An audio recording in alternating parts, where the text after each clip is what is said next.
Hola chicos, ¿cómo les va? Acá estamos con nuestra cuarta clase de geografía, que si no era lo suficientemente rara por ser virtual, también le vamos a agregar que es un viernes, así que acá con todo un poco de vuelta. Para el tema que nos toca hoy, me gustaría volver a un concepto que mencionamos la clase pasada, que es esto de las condiciones naturales del espacio geográfico. Habíamos visto una primera, que era el relieve, y ahora vamos a pasar a una segunda, que va a ser el clima. Entonces, cuando hablamos de clima, vamos a hablar de un conjunto de elementos atmosféricos en un periodo largo de tiempo. ¿Qué significa esto? Que vamos a estar observando una serie de fenómenos naturales a lo largo del tiempo. Por lo cual no tenemos que confundirlo con otro concepto que va a ser el de tiempo, que es en general al que nos referimos todos cuando preguntamos eso, ¿cómo está el tiempo? Hoy está soleado, hoy está lluvioso, hoy hace calor, hoy hace frío, que va a ser este mismo estado de la atmósfera, pero en un momento determinado. Entonces podemos decir que el clima es algo más bien estático porque es una serie de fenómenos que se suelen repetir, que se pueden predecir. Por ejemplo, cómo va a estar el clima a lo largo de un año. Si bien no se puede saber exactamente qué temperatura va a ser cada día, más o menos se sabe cuáles son los meses más cálidos, los meses más fríos, eh, los meses más lluviosos, por ejemplo. Y cuando hablamos de tiempo, estamos hablando de algo variable, algo que cambia todo el tiempo. Que si yo pregunto cómo está el tiempo hoy, no va a ser la misma respuesta que mañana. Siguiendo con esto, ¿cuáles son estos famosos elementos atmosféricos? El primero va a ser la temperatura, que quizás es el más conocido, uno de los que más tenemos en cuenta, que además todos ustedes saben cómo se mide en grados centígrados. Hoy hace 20 grados, hace 15 grados, hace 30 grados.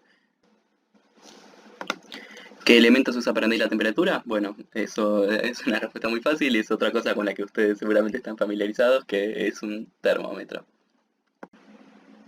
En segundo lugar, tenemos las precipitaciones, algo que también tenemos mucho en cuenta en general, que es el agua que cae sobre la superficie terrestre. Esto lo puede pasar de dos formas, ¿no? La más común, al menos en esta parte del mundo, es que cae en forma de lluvia, en forma líquida. Pero bueno, también hay veces en las que esto sucede de forma sólida, ya sea con granizo, que acá a veces también tenemos, o nieve, que no nos va a tocar muchas veces en la vida. Se preguntarán entonces cómo se miden estas precipitaciones. Eh, Nada, básicamente se van a medir en milímetros, en la altura básicamente que tendrían esas precipitaciones en un periodo de tiempo. Y se van a medir con un elemento que se llama el pluviómetro. El siguiente factor climático que vamos a tener en cuenta es la humedad. También algo que solemos sentir mucho cuando un día está muy pesado, decimos que el día está muy húmedo. ¿Qué significa que haya un día muy húmedo? Bueno, que hay mucho vapor de agua en el aire que respiramos en la atmósfera. Se va a medir esto entonces en un porcentaje, este porcentaje de vapor de agua en el aire, con un instrumento que se llama el higrómetro.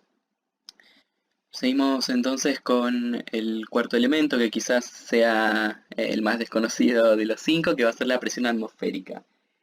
La presión atmosférica es el peso que ejerce la atmósfera sobre la superficie terrestre.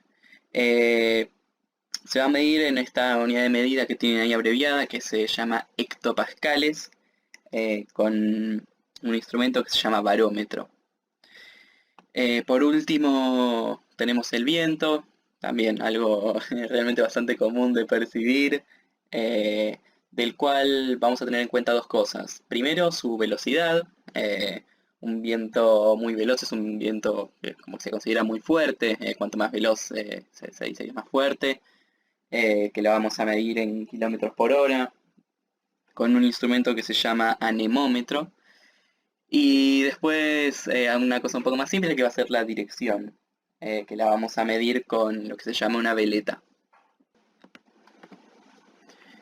Acá tenemos entonces los dos elementos que nos permiten medir temperatura y precipitaciones, el termómetro por un lado y el pluviómetro por el otro, que si se fijan bien, lo que va a pasar con este elemento es que el agua va a ingresar al pluviómetro y acá tenemos todas las marquitas de la altura en milímetros del agua.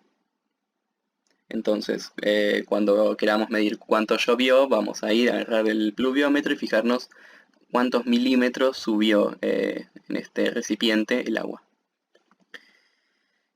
Pasamos al higrómetro y el barómetro, que acá está bueno explicar quizás cómo se mide la presión atmosférica, esta cosa eh, tan extraña de pensar.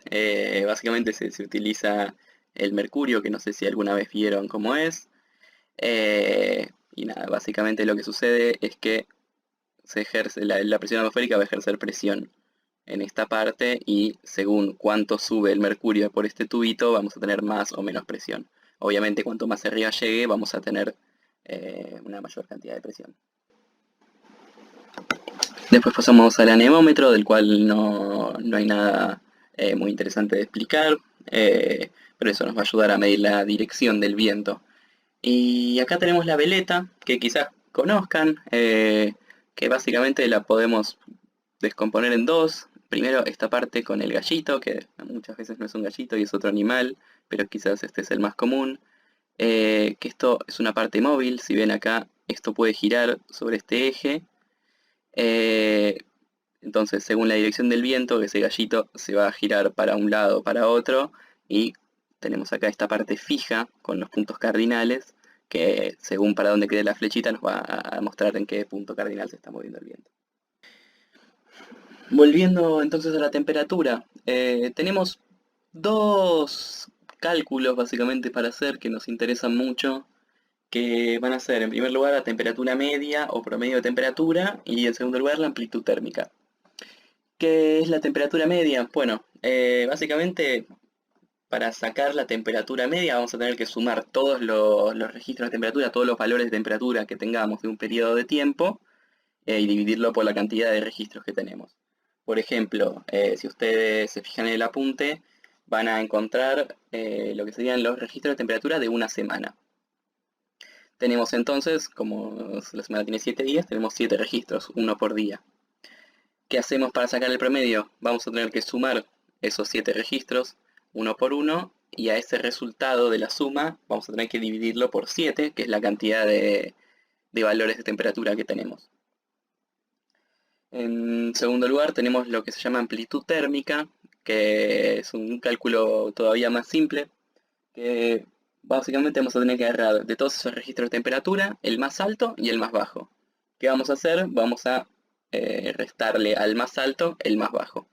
Por ejemplo, en este caso tenemos el más alto el día lunes, que si se fijan tiene 22 grados, y el más bajo el domingo con 16. Entonces el cálculo que vamos a hacer ahí es 22 menos 16, que nos va a dar una amplitud térmica de 6 grados. Bueno, tenemos acá un gráfico que se llama climograma, que nos va a ser muy útil para conocer cómo es el clima en un lugar determinado. En primer lugar, destacamos que los climogramas son anuales, tenemos acá todos los meses, y vamos a tener en cuenta de los dos primeros factores de los que habíamos hablado. En primer lugar la temperatura, en segundo lugar las precipitaciones. ¿Cómo funciona esto entonces? Bueno, primero vamos acá a buscar este eje de abajo, donde vamos a tener los 12 meses del año. Después vamos a tener generalmente a la izquierda las precipitaciones, de las cuales nos interesa lo que habíamos hablado, la cantidad directamente, que se mide en milímetros. Y del otro lado vamos a tener unos registros de temperatura, que en este caso estamos hablando de la temperatura promedio, de esta temperatura media, el promedio de temperatura. Y vamos a tener primero las precipitaciones en estas barras azules. Si se fijan, por ejemplo, vamos acá a enero. En enero vamos a tener más o menos, si calculamos que acá está el 150, unos 160 milímetros de precipitaciones, por ejemplo. Y la otra forma de marcar el otro factor, que es la temperatura, va a ser esta línea roja. que si se fijan, acá por ejemplo este valor va a corresponder con un poco más de 25, pero un poco menos de 30, digamos, unos 27 grados de temperatura. Entonces, ¿qué tenemos? Que en enero vamos a tener unos 160 milímetros de precipitaciones y una temperatura media de 27 grados. Bueno, con este climograma entonces podemos sacar un montón de datos. Primero podemos ir eso, mes por mes mirando las precipitaciones y la temperatura. Podemos hacer el cálculo del total de precipitaciones si sumamos todos estos valores, el de enero, de febrero, marzo, abril, hasta diciembre. Y tendríamos esa cantidad anual de precipitaciones en vez de tenerla de manera mensual. Eh, También podemos sacarle amplitud térmica, podemos buscar, considerando que este es más o menos el punto mayor de temperatura, el punto que está más alto, que serían eso, unos 27 grados aproximadamente, y vamos a encontrar este acá, que es el más bajo, que es de unos 15 grados, hacemos el cálculo de la amplitud térmica, 27 menos 15, vamos a tener una amplitud térmica de 12 grados. También podemos sumar mes por mes cada valor de temperatura para después dividirlo por 12, que es la cantidad de meses que vamos a tener, para sacar el promedio de temperatura. Bueno, nos queda entonces un cuadro como que a la vista es más o menos simple, que es más o menos compacto y que nos está dando un montón de información que además nos permite a nosotros, como hablábamos recién, eh, calcular otro tipo de informaciones también. Nada, importante, otra cosa para tener en cuenta, siempre mirar el título. Acá tenemos que este climograma es de la ciudad de Posadas, la capital de Misiones.